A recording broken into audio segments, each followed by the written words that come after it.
ಬೆಂಗಳೂರಿನ ವಿಕ್ಟೋರಿಯಾ ಆಸ್ಪತ್ರೆಯಲ್ಲಿ ಬೆಡ್ ಕೊರತೆ ಪ್ರಕರಣಕ್ಕೆ ಸಂಬಂಧಪಟ್ಟಂತೆ ಆಸ್ಪತ್ರೆಯ ಮೆಡಿಕಲ್ ಸೂಪರಿಂಟೆಂಡೆಂಟ್ ಪ್ರತಿಕ್ರಿಯೆಯನ್ನ ಕೊಟ್ಟಿರುವಂತದ್ದು. ಮೆಡಿಕಲ್ ಸೂಪರಿಂಟೆಂಡೆಂಟ್ ರಮೇಶ್ ಕೃಷ್ಣ ಅವರು ಪ್ರತಿಕ್ರಿಯೆಯನ್ನ ಕೊಟ್ಟಿದ್ದಾರೆ. ಅವರ ಪ್ರತಿಕ್ರಿಯೆ ಹೀಗಿದೆ. ನಿನ್ನೆ ತುಂಬಾ ಜನ ಪೇಷಂಟ್ ಬಂದಿದ್ರು. ನಿನ್ನೆ ಎಲ್ಲ 35 ಐಸಿಯು ಬೆಡ್ಗಳು ಕೂಡ ಫುಲ್ ಆಗಿದ್ವು. ಎಮರ್ಜೆನ್ಸಿ ವಾರ್ಡ್ ಕೂಡ ಭರ್ತಿಯಾಗಿದ್ವು. ನಾವು ಕೂಡ ಎಷ್ಟರ ಮಟ್ಟಿಗೆ ಸಾಧ್ಯನೋ ಅಷ್ಟರ ಮಟ್ಟಿಗೆ ಚಿಕಿತ್ಸೆ ಕೊಡಲಿಕ್ಕೆ ಪ್ರಯತ್ನ ಪಟ್ಟಿದ್ದೇವೆ. ನಿನ್ನೆ ರೋಗಿ ಬಗ್ಗೆ ಗೊತ್ತಾದ ತಕ್ಷಣ ಆಸ್ಪತ್ರೆಗೆ ಬಂದ್ವಿ ನಾವು. ನಿನ್ನೆ ಸ್ವಲ್ಪ ಪೇಷಂಟ್ಗಳಿಗೆ ತೊಂದರೆ ಕೂಡ ಆಗಿದೆ. ಆದರೂ ಕೂಡ ನಾವು ಎಲ್ರಿಗೂ ಚಿಕಿತ್ಸೆಯನ್ನ ಕೊಟ್ಟಿದ್ದೇವೆ. ಬೇರೆ ಡಾಕ್ಟರ್ ಎಲ್ಲರನ್ನೂ ಕೂಡ ಕರೆಸಿ ಚಿಕಿತ್ಸೆಯನ್ನ ಕೊಡಿಸಿದ್ವಿ. ನಾವು ಕಷ್ಟಪಟ್ಟು ಎಲ್ಲವನ್ನೂ ಕೂಡ ಮ್ಯಾನೇಜ್ ಮಾಡಿದ್ದೇನೆ. ಬೆಡ್ ಕೊರತೆಯಾದ ಕಾರಣ ನಾವೇ ಬೇರೆ ಕಡೆ ಶಿಫ್ಟ್ ಮಾಡಿಸಿದ್ವಿ. ಅವ್ರನ್ನ ಆಂಬ್ಯುಲೆನ್ಸ್ ಕರೆಸಿ ಬೇರೆ ಕಡೆ ಅಡ್ಮಿಟ್ ಮಾಡಿಸಿದ್ವಿ. ನಾವೆಲ್ಲ ವೀಲ್ ಚೇರ್ ವ್ಯವಸ್ಥೆಯನ್ನ ಮಾಡಿದ್ದೇವೆ. ಒಂದಿಷ್ಟು ಸಿಬ್ಬಂದಿ ಕೊರತೆ ಇದೆ ಅಂತ ಸಿಬ್ಬಂದಿ ಕೊರತೆ ವಿಚಾರಕ್ಕೆ ಸಂಬಂಧಪಟ್ಟಂತೆ ಕೂಡ ಒಪ್ಕೊಂಡಿದ್ದಾರೆ.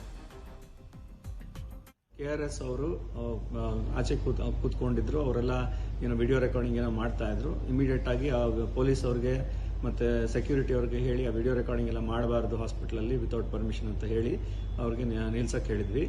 ಹಾಗೂ ಕ್ಯಾಶುಯಾಲಿಟಿಗೆ ಎಂಟರ್ ಆದಾಗ ಸುಮಾರು ಪೇಷಂಟ್ಸು ಮೆಡಿಸಿನ್ ಡಿಪಾರ್ಟ್ಮೆಂಟ್ ಪೇಷಂಟ್ಸು ತುಂಬ ಜಾಸ್ತಿ ಆಗೋಗಿದ್ರು. ನಾರ್ಮಲಿ ಎಷ್ಟು ಬರ್ತಾರೆ ಅದಕ್ಕಿಂತ ಟ್ರಿಬಲ್ ಆಗೋಗಿ ಆ ಥರ ಪೇಷಂಟ್ ನಿನ್ನೆ ಬಂದಿದ್ರು. ಸೊ ಈ ಪೇಷಂಟ್ಸ್ನ ಮ್ಯಾನೇಜ್ ಮಾಡೋಕ್ಕೆ ನಮ್ಮ ಹಾಸ್ಪಿಟಲ್ ಡಾಕ್ಟರ್ಸ್ ಎಲ್ಲ ತುಂಬ ಕಷ್ಟಪಟ್ಕೊಂಡು ಡಾಕ್ಟರ್ಸ್ ಮತ್ತೆ ಸ್ಟಾಫ್ ಕಷ್ಟಪಟ್ಕೊಂಡು ಮ್ಯಾನೇಜ್ ಮಾಡ್ತಾ ಇದ್ರು. ICU ಬೆಡ್ಸ್ ನಮ್ಮಲ್ಲಿ ವಿಕ್ಟೋರಿಯಾ ಆಸ್ಪತ್ರೆಯಲ್ಲಿ ICU ಬೆಡ್ಸ್ 35 ಬೆಡ್ಸ್ ಮಾತ್ರ ಇರೋದು. 35 ಬೆಡ್ನು ಪೂರ್ತಿ ಭರ್ತಿಯಾಗಿತ್ತು. ನಿನ್ನೆ ಪೇಷಂಟ್ಸ್ ಸಿಕ್ಕಾಪಟ್ಟೆ ಜಾಸ್ತಿ ಆಗಿರೋದ್ರಿಂದ ಈ 30 ಬೆಡ್ಗಳು ಭರ್ತಿಯಾಗಿತ್ತು. ಅದರಿಂದ ಸ್ವಲ್ಪ ಜನ ಪೇಷಂಟ್ಸ್ಗೆ ತೊಂದರೆ ಆಯಿತು. ಸೊ ಯಾರ್ಯಾರಿಗೆ ಅಕಾಮಿಡೇಟ್ ಮಾಡೋಕ್ಕಾಯ್ತು ಅವ್ರನ್ನೆಲ್ಲ ಮಾಡಿದ್ವಿ. ಮಿಕ್ಕಿದ ಪೇಷಂಟ್ಸ್ನ ಬೇರೆ ಗೌರ್ಮೆಂಟ್ ಸರ್ಕಾರಿ ಹಾಸ್ಪಿಟಲ್ಗೆ ಹೋಗೋಕ್ಕೆ ನಾವು ರಿಕ್ವೆಸ್ಟ್ ಮಾಡ್ಕೊಂಡ್ವಿ. ಇದು ನಮ್ಮ ಟ್ರಾಮಾ ಕೇರ್ ಸೆಂಟರ್ ಅಂತ ವಿಕ್ಟೋರಿಯಾ ಹಾಸ್ಪಿಟಲ್ ಇದೆ. ಇದರಲ್ಲಿ ನಮಗೆ ಎಮರ್ಜೆನ್ಸಿ ಮ್ಯಾನೇಜ್ಮೆಂಟ್ ಮಾಡೋಕ್ಕೆ ಎಲ್ಲ ಫೆಸಿಲಿಟೀಸು ICU ಎಲ್ಲ ಒಂದೇ ಕಡೆ ಅರೇಂಜ್ಮೆಂಟ್ ಇದೆ. ಆದರೆ ಈ ಟ್ರಾಮಾ ಕೇರ್ ಸೆಂಟರಲ್ಲಿ ಇವಾಗ ಕೋವಿಡ್ ಪೇಷಂಟ್ಸ್ ಇರೋದ್ರಿಂದ ಈ ಟ್ರಾಮಾ ಕೇರ್ನ ನಾವು ಯೂಸ್ ಮಾಡೋಕ್ಕಾಗ್ತಾ ಇಲ್ಲ. ಹಾಗೂ ಆಂಬ್ಯುಲೆನ್ಸ್ನು ಅರೇಂಜ್ ಮಾಡಿದ್ವಿ. ನಮ್ಮ ಹಾಸ್ಪಿಟಲ್ ಆಂಬ್ಯುಲೆನ್ಸ್ನಲ್ಲೇ ಇಟ್ಕೊಂಡು ವಾರ್ಡ್ಗಳಿಗೆ ಶಿಫ್ಟ್ ಮಾಡ್ಸೋಕೆ ಆಂಬ್ಯುಲೆನ್ಸಲ್ಲೂ ಪೇಷಂಟ್ಸ್ನೆಲ್ಲ ಶಿಫ್ಟ್ ಮಾಡಿದ್ವಿ. ಆಮೇಲೆ ವೀಲ್ ಚೇರ್ಸು ಸಫಿಷಿಯೆಂಟ್ ಆಗಿತ್ತು. ಬಟ್ ಅಗೇನ್ ತಿರ್ಗಾ ವೀಲ್ ಚೇರ್ಸ್ನು ಬೇರೆ ಕಡೆಯಿಂದ ತರಿಸ್ಕೊಂಡು ಅರೇಂಜ್ ಮಾಡಿದ್ವಿ.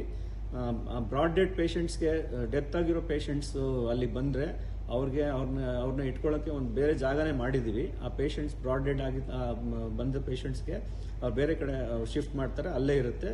ಅದನ್ನು CMO ನೋಡಿ ಸರ್ಟಿಫೈ ಎಲ್ಲ ಮಾಡಿದ್ಮೇಲೆ ಅದನ್ನು ಮಾರ್ಚುರಿಗೆ ಶಿಫ್ಟ್ ಮಾಡ್ತೀವಿ.